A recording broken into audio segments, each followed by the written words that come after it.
Folks, thank you so much for tuning in. We've got items today that are going to shock you and may even scare you, but hopefully we'll bring it all to some resolution by the end. Things that are going on in Canada, US, around the world, increasing concerns relative to radicalism. We've got some stuff going on about cancer treatments and what young men are doing to their faces, and also on some disturbing new military intelligence that's just out. So let's just hop right into it. By the way, increasing number of US viewers and Canada viewers. Thank you, and thank you for the comments. Try to get to those comments. Sometimes it's a few days delay, but we're getting to them. Iran continues, obviously, but the added wrinkle that it keeps coming out, and even more so today and yesterday, are the reports leaked from the U.S. military intelligence side, and pretty dangerous to be leaking this type of information. And you can decide on the motives for it, but very clearly saying that the missile supply, the U.S. missile supply, is dwindling, and not just that, but newer reports today that the amount of oil in reserve, most countries like the U.S. and others have a legislated amount of oil reserve that is kept on hand for extreme emergencies. And those reserves are dipping down in the United States at the same time as the missile reserves. The Telegraph reporting agency and also the Hill reports it's a 43-day reserve now. That's not a lot. And what is a result of that? Well, it makes the enemies, anytime you are running out of the ability to defend yourself, your enemies start looking around in terms of where they might want to make moves. Russia, increasingly now, it's been reported again, some other leaked military intelligence saying Russia may be planning an imminent attack on one of Europe's NATO members. Remember, NATO was founded, the North Atlantic Treaty Organization was founded in 1949 after the Second World War, and it was put together as a response to the growing power and the takeover of the Soviet Union. Soviet Union having a very militant approach to the world around them in 1949, taking over countries sometimes by extreme force. And so NATO being mainly European countries, and at that time Canada and the US, only 15 countries at the start joining in 1949. It's up to 32 countries now. But the main thing was to sign this pact, this military agreement, and what's called Article 5 is the key article, many people think, in that NATO agreement, which says if one country is attacked, then the others consider it as if they were attacked, and they will respond to defend the country that was attacked. It was a huge deterrent. I would say it was largely successful. It has its problems, but largely successful in keeping the Soviet Union. They knew if they were going to continue to eat up countries around Europe, they now were going to face considerable resistance on that. Ukraine, by the way, is not a member of NATO yet, which is why Russia feels some ability to continue to attack there. But now this news, it will be tested in the weeks ahead. Is Putin going to take liberties and actually attack a NATO nation now that he has increasing news that the U.S. ability to respond may be dwindling because of its focus on Iran?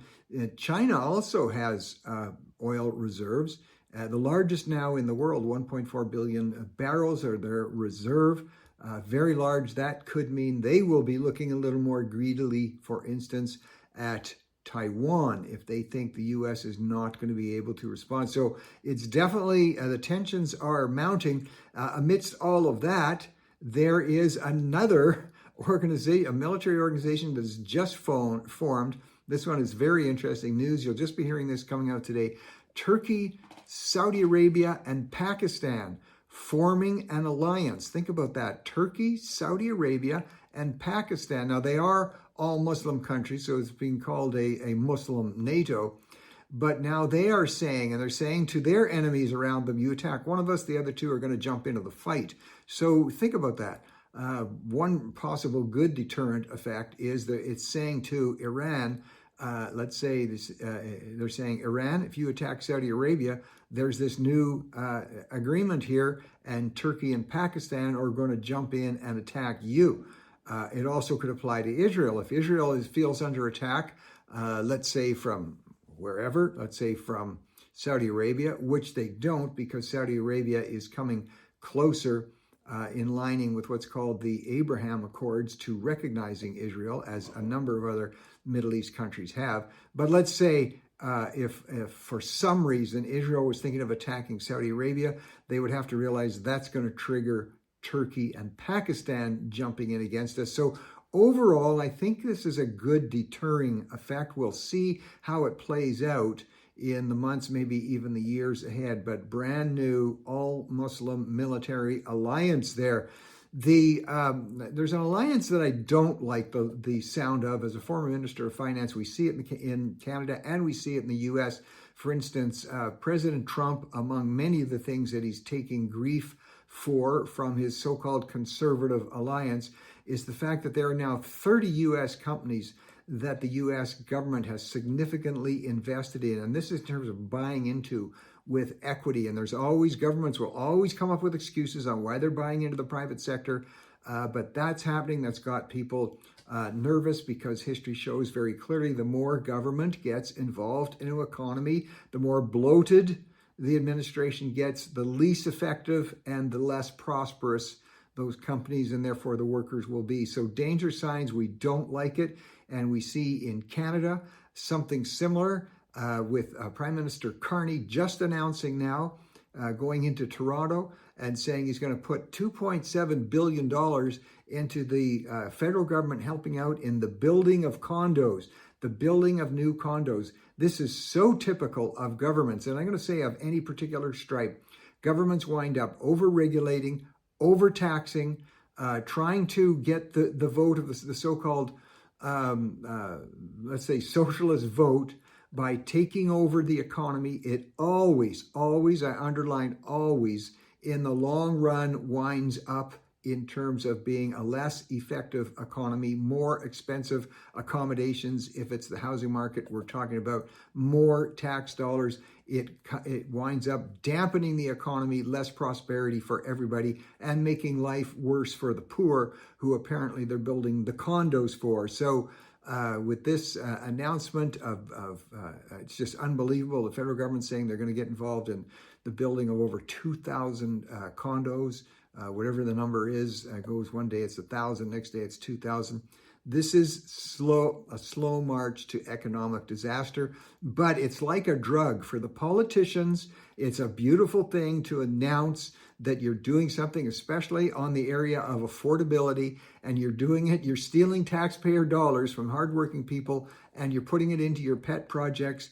Overall, it will make things worse. Very bad news with this announcement because of the trend. But politicians like it because it's short-term drug for them. It's going to get them some votes in terms of those who are on the affordability bandwagon. And remember, folks, I say it 2 or 3 times a week.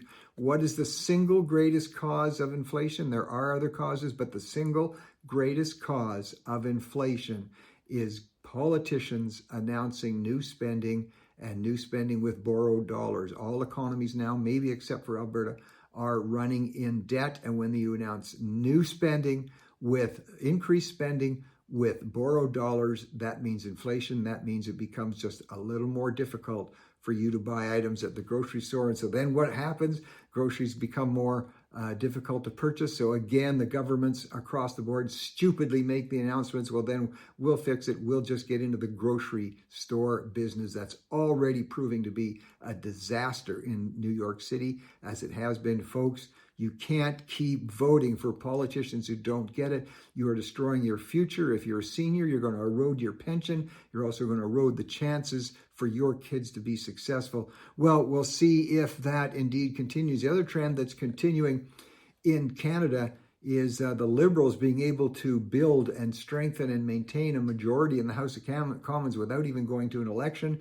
As we've announced here over the past year, we've seen 4 members of Parliament defect from the Conservative Party, the Conservatives under whose banner they were elected, and now they disgustingly run to the Liberals just to protect their own butts.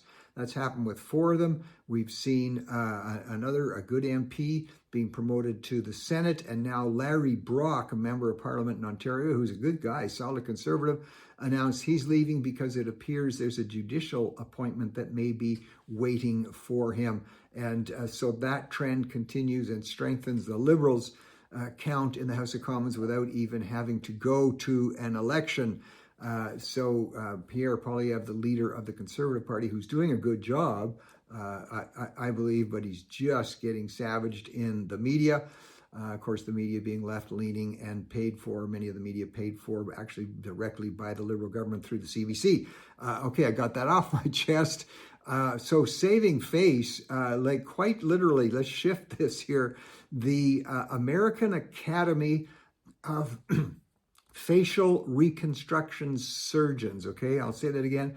The American Academy of Facial Reconstructive Surgeons are reporting not just quite an uptick in terms of men coming in for their facial surgery, but they're looking at the reason for it and beyond just, of course, the insane push of ego. And I say to men and young women, quit looking at yourselves so much every second in your device, because it's going to be like a drug. It's going to it creates anxiety. You see, oh, how can I improve that little wrinkle there? What can I do to make my face shine a little more here?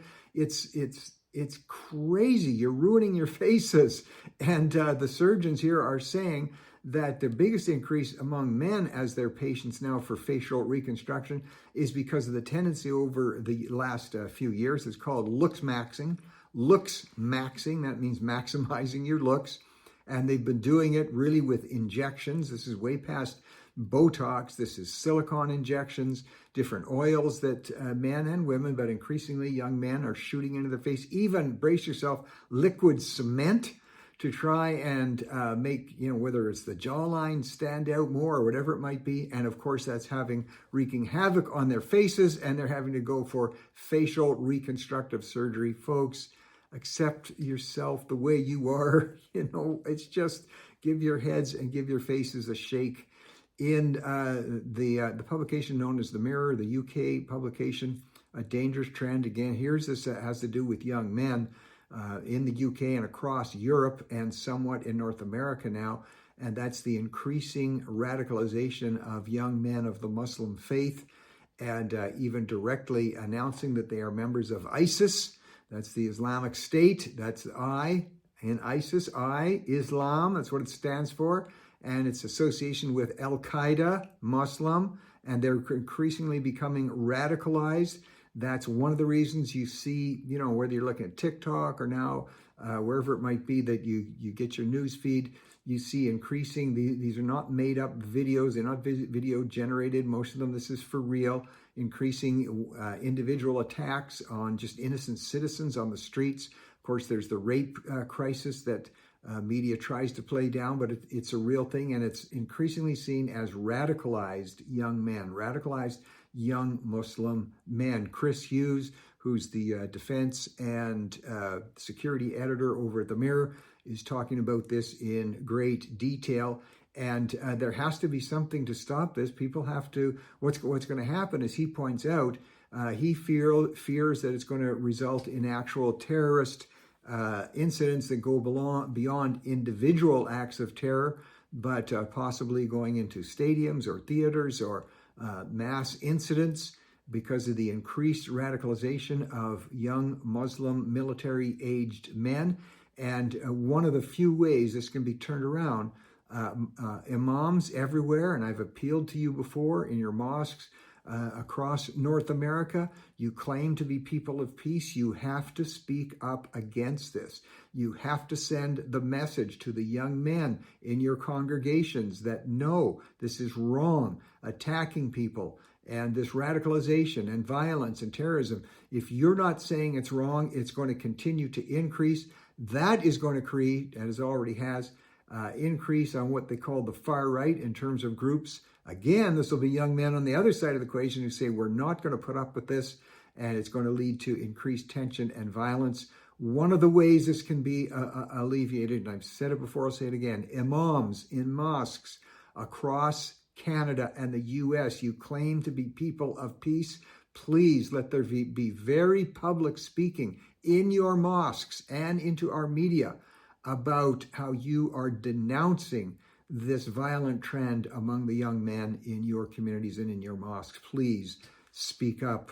I worry about the backlash. Well, in another area that's getting backlash, you know what these Meta glasses are, the so-called smart glasses, where you put them on, they're prescription, they fit your eyes beautifully, and it's everything you wanted, going right into your ears and your eyes. You can talk to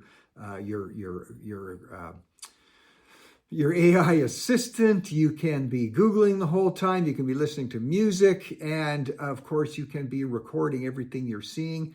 They are selling. They're hugely expensive and becoming very invasive. And women especially are not liking when they're walking down the street and they see young men either approaching them or talking to them. They're wearing these so-called smart glasses. Smart glasses are dumb glasses if you're trying to build relationships. Even the late night comedians now, Jimmy Kimmel for one, calling them pervert glasses. They're not smart glasses, they're pervert glasses. And so Meta, which actually has 69% of the overall world market of these glasses, and they vary in price anywhere from $225 to $800 US.